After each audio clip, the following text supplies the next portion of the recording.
You're watching WJLA 24/7 News Good Morning Washington Express. On your side.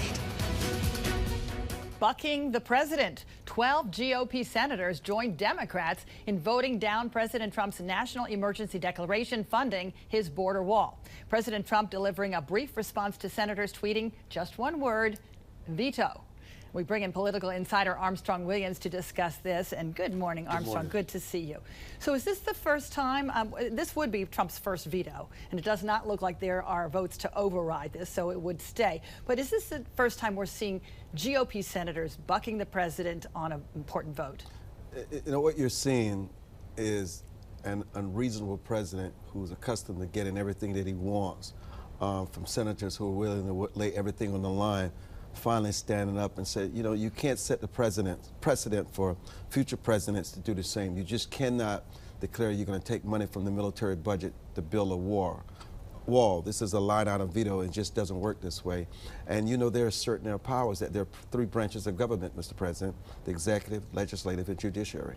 And that is the core of why we saw Mitt Romney, Marco Rubio, former presidential contenders among those senators, saying we have to allow Congress to have a role in deciding where the monies get allocated. Well, you know, Ted Cruz and Senator Lindsey Graham and those went to see the president recently while he was having dinner with his wife, and they pleaded with him to change course. But, you know, sometimes it's his way or the highway, and this is part of the price that he pays. Yeah. Well, this week we also had two of the president's former men in court. Paul Manafort back in court, Roger Stone back in court, and Paul Manafort getting 7.5 years total in federal court. Now he's got to go to state court in New York and face more charges for mortgage fraud. Why is that important? Well, first, it's an unlimited investigation. There's no scope that they cannot unearth, and in state court, the president cannot grant him a pardon. And so while Manafort may have gotten a total of 7 years, New York State is a different issue. And also, New York State is a bigger issue for the president himself than the Mueller investigation. Yeah, on that issue of pardons that you mentioned, President Trump said, I feel badly for Paul Manafort. I haven't thought about a pardon. But earlier, Trump had said a pardon was not off the table.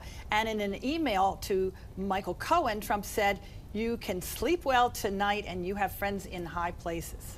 Well, it is known that the president had some serious memory lapses, and we'll just say that he just forgot what he said and he's just said something different. This has happened throughout this entire presidency. Yeah, hard to determine what he means when he says something, when he kind of contradicts it from something he said earlier. I just think over the years you have to come to the conclusion that he just does not remember. Yeah.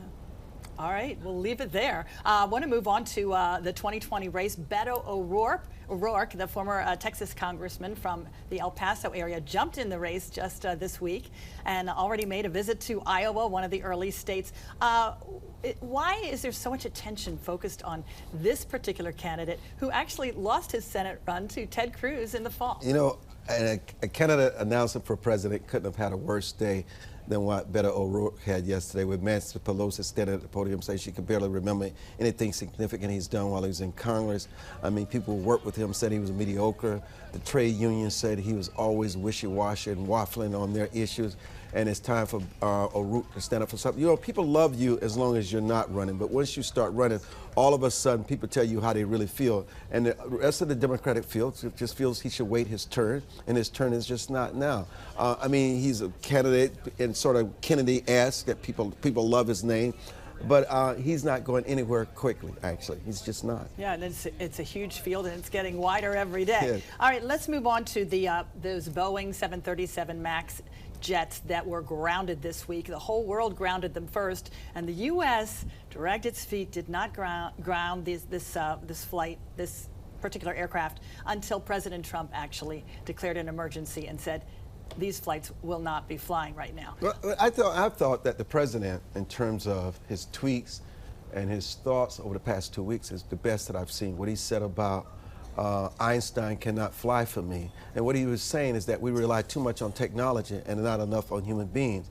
And obviously Ethiopia and other countries don't necessarily have the same standards in the checkoff. And I think they really wanted to see what was on the black box. And it's obvious from the black box that when the plane took off, it moved slow, and then it started ascending real quick, similar to the other plane that had crashed. And the president said it was a lousy plane in the first place because he was comparing it to his Boeing jet, the Trump aircraft. And he just came to the conclusion that lives are more valuable than politics and money. And Boeing just needed to face up the fact they'd have some serious issues with their aircrafts, and they need to be grounded until they're 100% safe for passengers to fly on. And those black boxes now in the hands of French investigators, and we hear they could get read as early as today, but they could be very damaged, so maybe limited information on them. But everybody is waiting to see what is on these black boxes. Well, you know, some of the information has been revealed that the pilot knew within a minute after taking off. Even people in the control knew there was a problem, and within 5 minutes, the aircraft disappeared.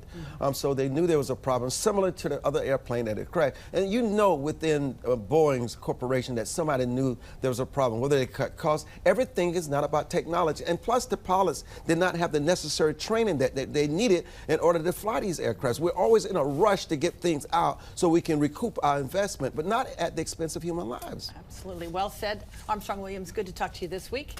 Have a great day. Thanks for coming in. Political insider Armstrong Williams, and you can catch his show. It's every Saturday morning at 10:30 right here on WJLA 24/7 News, and we are coming right back. Your time, 6:14.